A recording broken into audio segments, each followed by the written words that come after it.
성도 여러분 안녕하십니까? 2025년 11월 6일 목요 새벽 말씀 함께 나누겠습니다. 함께 나누실 하나님 말씀은 에스라 5장 1절에서 17절까지입니다.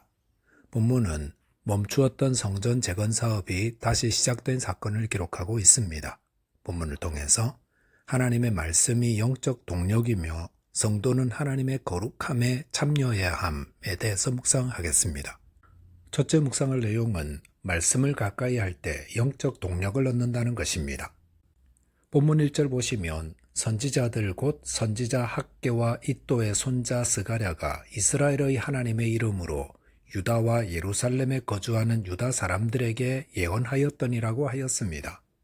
바사왕 고레스의 왕의 명령으로 바벨론 포로에서 돌아온 이스라엘 백성들은 예루살렘 성전을 짓기 시작했다가 그곳에 미리 잡고 있었던 사마리아 사람들의 집요한 방해 공작에 부딪혀 16년 동안 성전 공사를 중단할 수밖에 없었습니다. 그런데 그럴 때에 선지자 학개와 스가랴 선지자가 성전 재건 공사를 하도록 촉구하는 말씀을 전파하였습니다.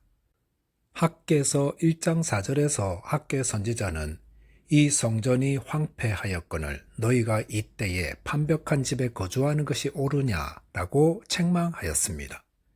여기서 판벽한 집이란 잘 꾸며진 집을 의미합니다. 즉 이스라엘 백성들은 사마리아 사람들의 방해 공작으로 성전 공사가 중단되자 성전 재건에 대한 열정 역시 다 상실하고 편안하고 부유한 생활을 삶의 목적으로 두고 살고 있었던 것입니다. 성도가 하나님 나라에 대한 삶의 목적을 잃어버리는 순간 그는 이 땅에서 잘 먹고 잘 사는 것을 삶의 목적으로 바꾸게 됩니다. 그래서 연봉이 얼마인지, 얼마나 좋은 데서 사는지, 얼마나 고급차를 타는지, 얼마나 친구가 많은지 이런 것들이 자랑이 되고 또 그것으로 만족하는 자 되는 것입니다. 그런데 그것은 마치 하늘의 제왕인 독수리가 자신이 독수리인지도 모르고 닭장에서 닭들과 함께 모이나 주워 먹고 사는 자를 닮았다 할 수 있습니다. 성도는 이 땅에서 건강하게 오래 살고 잘 먹고 잘 사는 것을 위해 사는 존재가 아닙니다. 성도는 일용할 양식을 자랑하는 자가 아니라 하나님 주신 그 일용할 양식을 먹고 더 높고 더 가치 있는 삶을 살도록 부름받은 자입니다. 즉 성도는 온 땅과 하늘을 창조하시고 다스리시며 또한 죄인들을 구원하기 위해 자신의 아들을 이 땅에 보내어 죽기까지 하신 존귀하신 하나님을 경외하고 섬기며 그분의 뜻을 이루며 살아야 하는 자들입니다. 그런데 그 하나님을 경외할 성전을 짓다가 사마리아인들의 방해 공작에 부딪혔다고 아예 손을 놓고 포기하고 살아가는 이스라엘 백성들에게 하나님은 학개와 스가랴 선지자들을 보내어 그들을 책망하고 독려하여 다시금 열정을 되찾아 성전 공사를 재개하게 하셨던 것입니다. 본문 2절에 보시면 이에 스알디엘의 아들 수룹바벨과 요사닥의 아들 예수아가 일어나 예루살렘에 있던 하나님의 성전을 다시 건축하기 시작하며 하나님의 선지자들이 함께 있어 그들을 돕더니라고 하였습니다. 학개와 스가랴 선지자로 인해 이스라엘 백성들의 영적인 깊은 잠에서 깨어나게 되었습니다. 그리고 중단되었던 하나님의 성전 재건 공사를 시작하게 되었습니다. 영적인 잠을 자고 있던 이스라엘 백성들이 어떻게 다시 깨어나 성전 공사를 하게 되었습니까? 그것은 학개와 스가랴 선지자의 말씀을 듣고 책망을 받고 동기부여를 받아 일어났습니다. 성도 여러분, 혹 하나님의 말씀을 듣다가 마음속에 사라졌던 열정이 일어난다면 두려움을 떨치고 순종의 자리로 나아가시기 바랍니다. 그리고 날마다 하나님의 말씀을 가까이 하여 그 순종의 동력을 이어가시기 바랍니다. 하나님의 말씀은 잠자는 영혼을 깨우고 또한 성도들이 끊임없이 하나님의 나라와 그 의를 위해 살도록 도와주는 영적인 연료가 됩니다. 기름통에 기름이 가득하거나 전기차의 배터리가 충분히 충전되어 있어야 자동차가 힘차게 사명을 감당하듯 성도들도 하나님의 말씀으로 충전되고 채워져 있어야 합니다. 본문 3절에서 총독 다뜨네와 스달 보스네와 그들의 동관들이 와서 누가 성전 건축을 명령했느냐고 따졌을 때에 본문 5절에 보시면 이스라엘 백성들은 거기에 주눅들거나 두려워한 것이 아니라 계속해서 공사를 이어갈 수 있었습니다. 그것은 그들 안에 하나님의 말씀이 충만했기 때문입니다.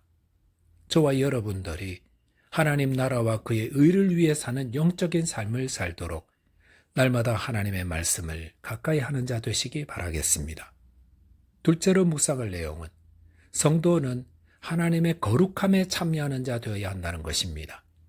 본문 6절 보면 유브라데강 건너편 총독 다뜨네와 스발보스네와 그들의 동관인 유브라데스강 건너편 아바삭 사람이 다리오 왕에게 올린 그의 초보는 이러하니라 하였습니다. 예루살렘 성전 건축이 재개되자 그 지역을 담당하였던 바사의 총독 다뜨네는 다리오 왕에게 상소를 올려 다리오 왕의 뜻을 물었습니다. 그런데 16년 전 아닥사스다 시대의 사마리아인들이 고소한 내용과 비교해보면 다뜨네의 편지는 공정성을 잃지 않고 있었음을 알 수 있습니다. 본문 11절 보시면 그들이 우리에게 대답하여 이르기를 우리는 천지의 하나님의 종이라 예전에 건축되었던 성전을 우리가 다시 건축하노라. 이는 본래 이스라엘의 큰 왕이 건축하여 완공한 것이었으나 라고 하였습니다. 이것은 성전을 건축하는 이스라엘 백성들을 만나고 온 그 지역 총독 다뜨네가 바사왕에게 편지하며 쓴 이스라엘 백성들에 대한 소개입니다. 그런데 이스라엘 백성들은 성전 건축 이야기를 하면서 자신들의 신앙을 간접적으로 고백하고 있습니다. 그들은 자신들이 천지의 하나님의 종이라고 하였습니다. 하나님을 천지의 하나님으로 고백했다는 것은 하나님을 지역에만 머무는 신이 아니라 온 땅과 하늘을 다스리는 우주적 하나님으로 믿고 있음을 말해줍니다.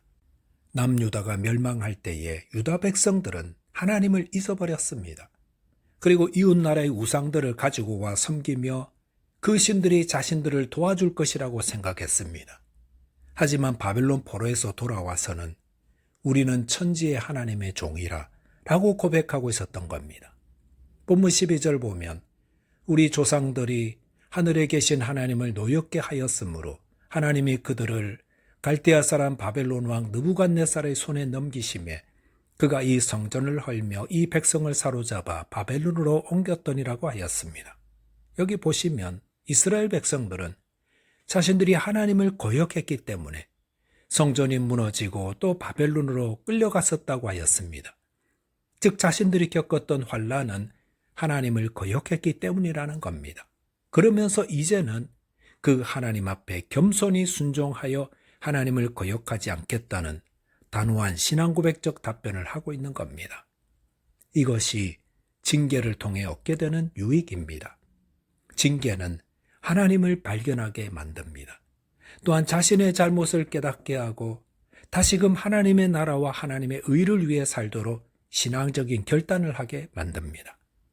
히브리서 12장 10절에 보시면 그들은 잠시 자기의 뜻대로 우리를 징계하였거니와 오직 하나님은 우리의 유익을 위하여 그의 거룩하심에 참여하게 하셨느니라 하였습니다. 여기서 그들이란 육신의 부모를 의미합니다. 육신의 부모님들은 자기 뜻대로 자녀를 징계합니다.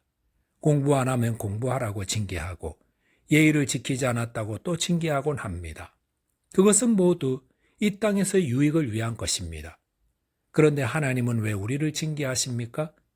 우리의 유익을 위하여 징계하신다 했습니다. 어떤 것이 우리에게 유익입니까?